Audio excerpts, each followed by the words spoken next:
We are Fandom Roulette. Two nerds with a passion for History, video games, tabletop games, and, well, really any nerdy stuff that comes into our lives. While we might not be able to name every ship classification in Star Wars, Or every Pokemon. or every spell in the player's handbook, Well, one of us can.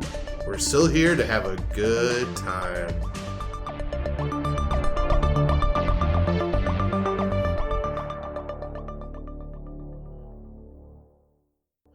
Hey everyone, welcome to Fandom Roulette.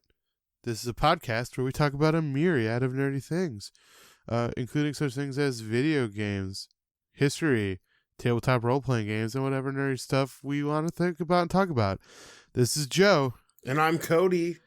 And I did that backwards. Hey man, how's it going, Cody? Pretty good. How about yourself? Oh, you know, I'm maxing and relaxing. And Doing everything in reverse. soaking in that big, beautiful North Coast sun. Yeah, I'm also enjoying the... We don't have that here. We don't have sun.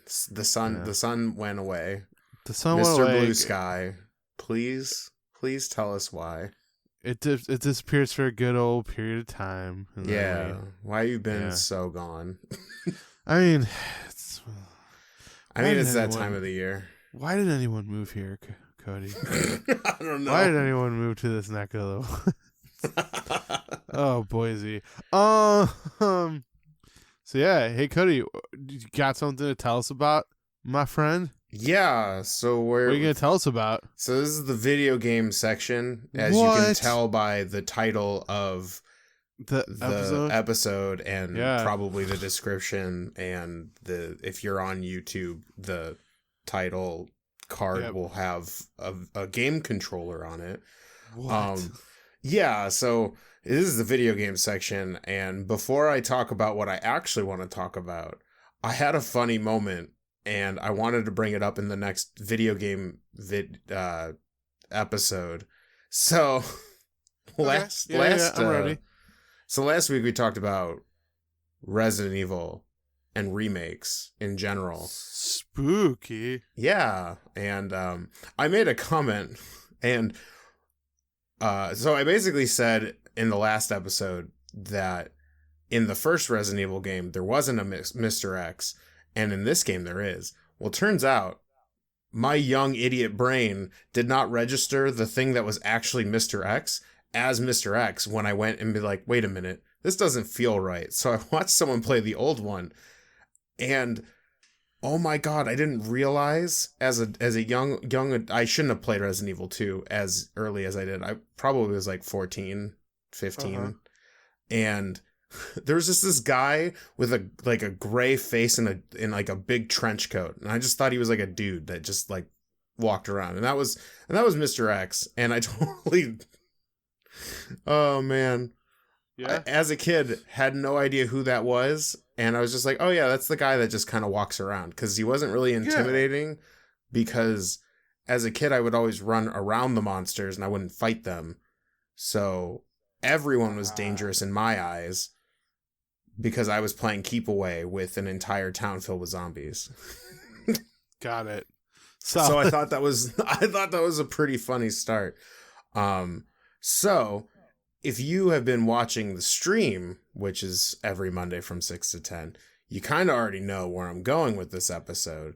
What? I'm here to talk about the game that will take over the Pokemon slot. Whoa. No, that's a lot of hype. I'm talking about TemTem. Oh, TemTem. Yeah, it's a game that came out January 21st in early access, which is basically like the alpha or beta of a game, depending on, whatever the fuck that means nowadays.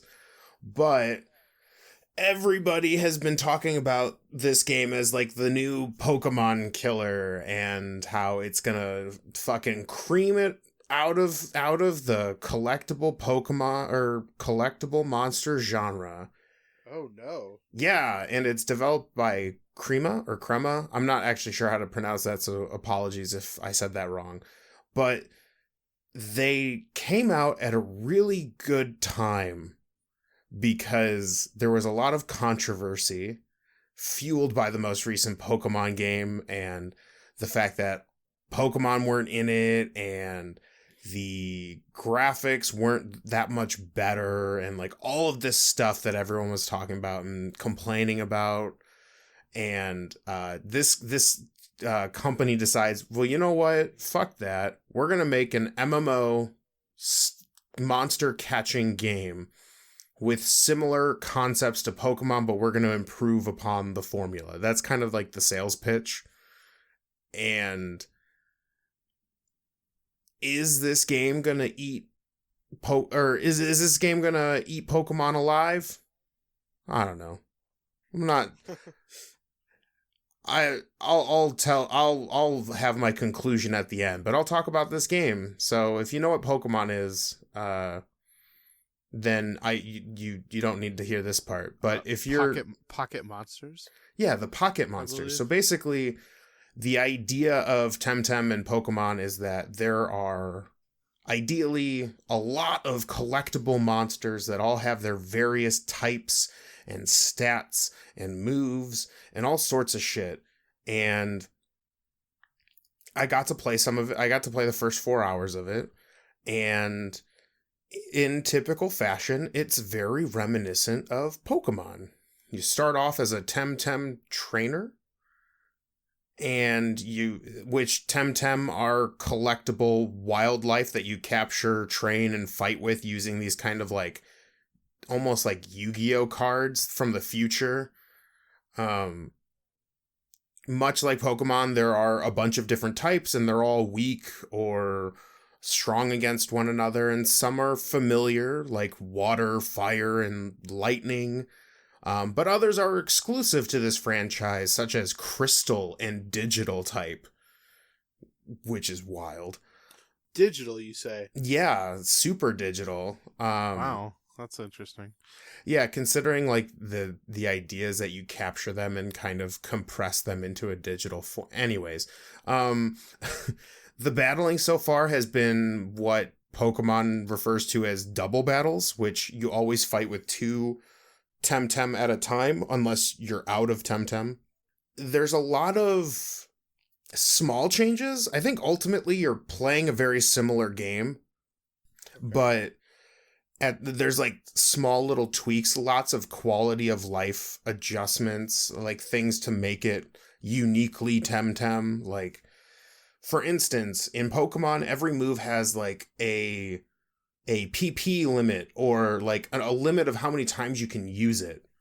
Uh-huh. And the only way you can get those back is by finishing a battle and going to like the healing center to gain those back, or using restorative items.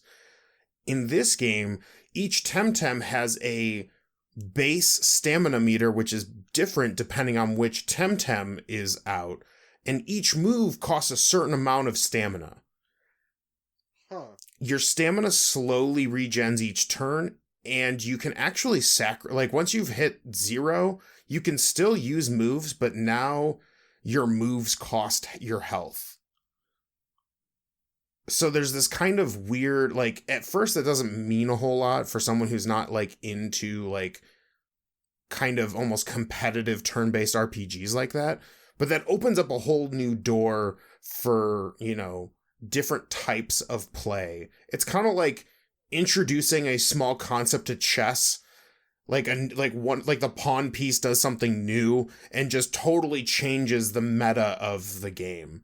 And there's a lot of these things in the game. Like, there's status effects will persist when you take Pokemon away. So like if you poison a Pokemon in Pokemon, if you put them back into the Pokeball and wait for later, they don't take any more damage.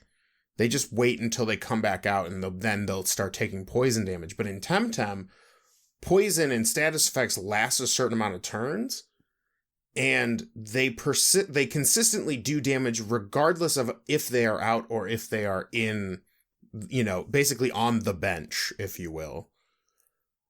Which opens up some interesting plays as well. There's a lot of, I wouldn't say a lot. There's the aesthetic of the game is very unique.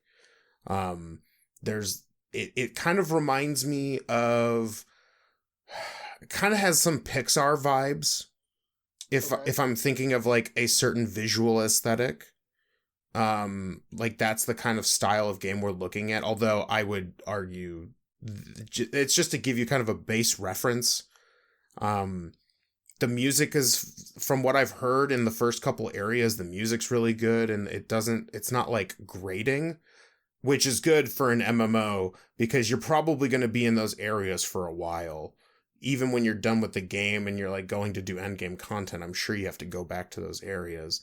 So it's nice to see that the music quality is good. And honestly, right now, like if you're a fan of Pokemon and you're looking for something similar, for $35 on Steam, it's hard to beat considering it's early access. There's still so much more that's coming according to the TemTem like official page. It is an interesting situation though, because this is early access, and I get pretty nervous when I purchase those types of games. Sure. Because they're not feature complete for starters, and they have room to change up how things work before the final release. Got it. And I like TemTem where it is now. Like, I like the battle mechanics. They're still very similar to Pokemon, but there's, like, niche changes where, like, it's like, oh, okay, I see what's different about this versus, like, a game like Pokemon. There are, one of the big things is there are moves that have unique properties depending on if a certain type of TemTem is out with it. So I had this move on my starter, which was like this crystal lizard looking guy. He was pretty cool. He's kind of like a cute chameleon, but like crystals all over him. Aw. And he has this move that's like a crystal move, but it does more damage and reacts faster in the turn order if I had a wind TemTem out with it. So there's like unique synergies through moves and through the different TemTem abilities, which are kind of like these uniquely passive things that the TemTem just have on them for being that TemTem. If you watched our old Pokemon Advanced, a lot of the same rules still apply. There are basically inherent stats that are like unique to that Pokemon, and sometimes they're good, sometimes they're bad. And then there are like basically training stats where if you fight a certain TemTem,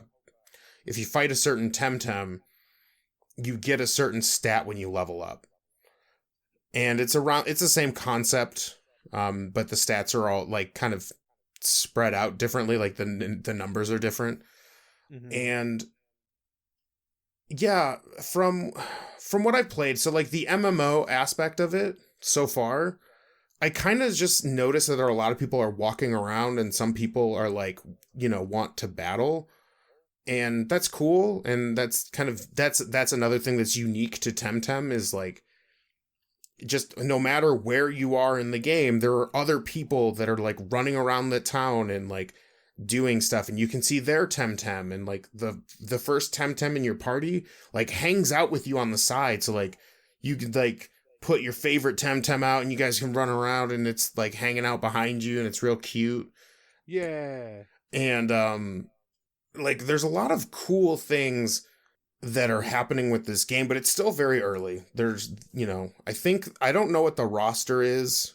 I didn't look at that, but Pokemon's been doing this for ages. So like, they're obviously going to have a huge roster of Pokemon, and the fact that they basically they're releasing DLC that includes more Pokemon, kind of is starting to open up Pokemon Sword and Shield a little bit. I think for $35, if Pokemon was a game you liked, you're not going to go wrong with it right now in its current state. But I think it's still, at least for right now, has the same kind of pitfalls of Pokemon, where the end game is very much just PvP, or like you are fighting other TemTem trainers with your TemTem, and that's kind of it. And I know it's still early, and I'm sure they're going to add more stuff, but like for right now, that's it. Like, once you reach the end, and I don't know how long the main, quote unquote story is, but that's kind of it for now until they increase, or, until they update. And I'm sure as they put in more features and it becomes more feature complete, the game's going to go up. But for right now, $35 is a steal for having basically another Pokemon game where, they're trying to do something different. They're doing some unique things to the game. And I had a good time with my first 4 hours, and I will probably come back to it and play it again. Just because it was fun to play. This is a unique opportunity for games like this. For basically anybody who's trying to make a collectible monster RPG, you are in a very unique position right now where a ton of fans are pissed off that the only game that has ever been out there, Pokemon, just, to them sucked ass. And, there was another game that I saw that was coming out of the woodwork that had a Kickstarter that was also a collectible monster game, which had a very different vibe. And I'll forget what it is, and I'll try to look it up and kind of like impose it here. But Kindred Fates. This is a unique opportunity. And if TemTem continues its path and pleasing the audience with features and updates, it's going to be a very solid competitor to Pokemon, and I think Pokemon needs to watch out. It's definitely not the killer yet. It's still still too early, but a lot of people are enjoying it, so I'm sure if they continue this trend that it's going to be a good time for fans of this style of game. Yeah, it sounds really cool.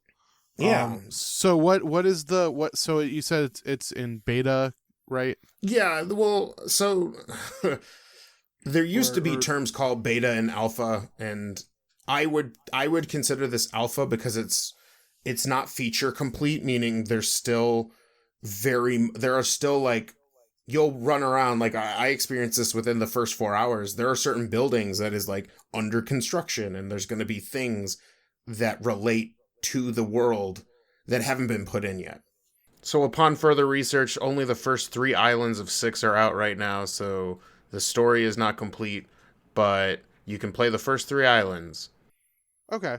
So very cool. It's in an alpha. They're calling it early access because people were getting confused by what those mean, so they just kind of dummied it down, basically being like, hey, this is before the game comes out.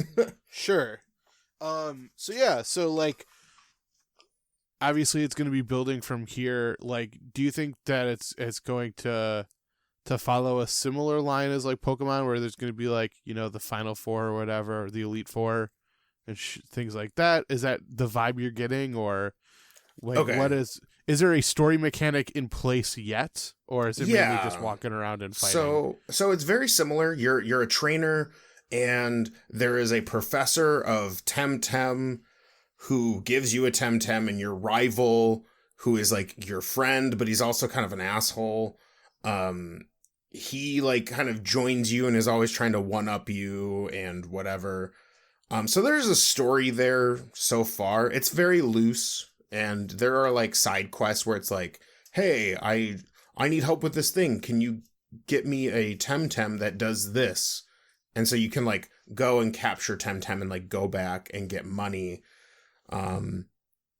As far as I understand, since this is an MMO, which means like there's going to be a bunch of people like consistently online and like in your world, and the fact that it's not a monthly subscription, there's going to probably be some kind of cosmetic store or some kind of store that allows people to basically spend money to help TemTem grow and evolve, and or just keep the servers up, because at the end of the day, servers ain't cheap.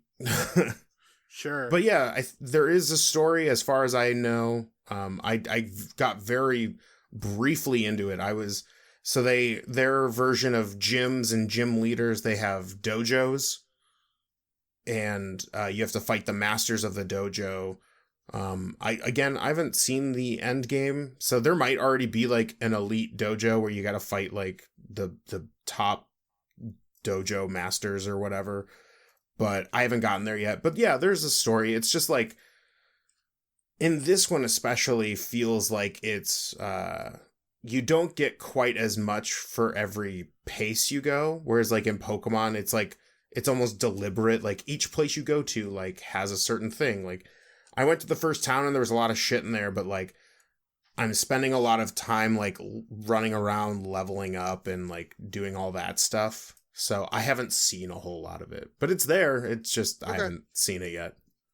Yeah. That's my main question, right? Is like, what's the game part? So yeah. So I again, it'll be interesting to see this one go. It's basically a doubles RPG monster collecting situation.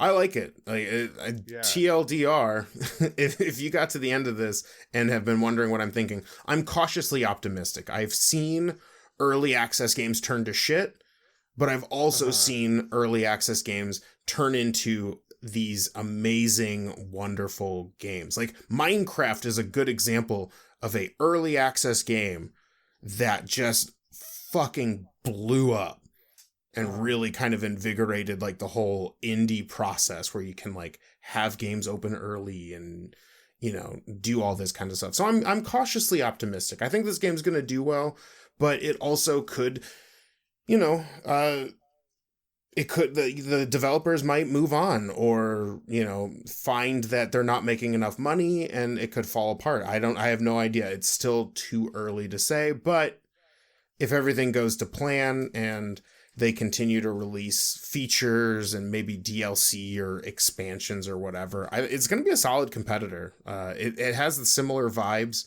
as Pokemon, and so far they've been super cute and fun to like catch and play with. Like there's a piggy that looks like it's on fire, and it's like a wind TemTem, and it's really cute looking, amongst others. But I got one TemTem to evolve. Nice. It was like this I think it's like the Caterpie or Weedle of this TemTem. It was like a small little caterpillar, and it kind of turned into this like kind of bug thing.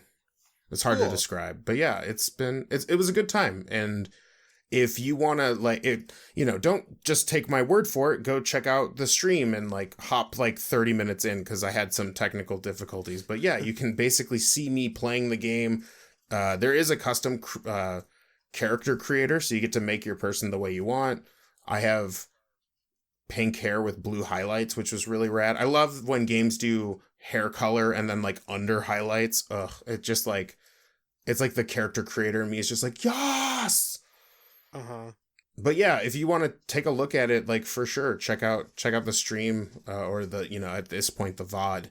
I had a lot of fun with it in the first 4 hours, and I go over more of the technical stuff. So if you're like, oh man, I want to hear the differences between them, you will get that in the VOD that will take way too long for me to explain here. But yeah, sounds good. Anything else? No, that's it, man. That's that was TemTem. I'm excited to see where it goes. All right. Well, thank you guys so much for listening to this episode of Fandom Roulette. Yeah. If you like this episode and you want to hear more or learn more or see more or do more, hey, where's some places they can find us? Well, the big and main one is you can go to our website at www.fandomroulette.com, where we have all of our episodes, and we have bios of Joe and I. And all the way at the bottom, right above basically every social media link we have a little area where if you want to ask us questions or talk to us about, you know, partnerships and things like that, you can go all the way down to the bottom, fill out your information, email not required, and you can just ask, you know, you can start talking to us directly, and we'll be able to, you know, answer those questions or talk to you about, you know, all the things you have on your mind, what we're gonna have for dinner, you know. If you're feeling that, we're also, if you want to like just chat with us, we're on the social medias on Twitter. We are fandom_podcast. That is like kind of our big one. It's where we release basically when I stream and when episodes come out, yada yada. We are on Instagram. If you like to look at funny pictures or just us interacting with the memes of 2020, you can do so at Instagram at Fandom Roulette. If you like listening to us in the podcast spectrum, you can find us on iTunes, SoundCloud, Google Play, basically all of your podcast catchers. We're on there. And if you like videos, or you're just like not in the podcast space, we're also on YouTube. You can search for us at Fandom Roulette, and all of our episodes are there, and we are currently caught up. So, and anything that you would find on the website, you can also find there. Yeah. We're also on Facebook at Fandom Roulette. Very good. Yeah. Please remember to rate, review, subscribe, ring the bell. Yes, for all of you YouTube nice fans message. out there. Other things to show that you like us and support us and appreciate us. Help us move up those lists. Yeah, and if you're on the podcast spectrum, rank, review, and share with your friends. Sharing is caring, and any help that we get from our fans is another chance at us making this a more permanent gig. Yeah. So anyway, thank you for listening to Fandom Roulette. We'll see you next time, and signing off for Fandom Roulette, this is Joe. And I'm Cody. And as always, stay nerdy. Stay super nerdy.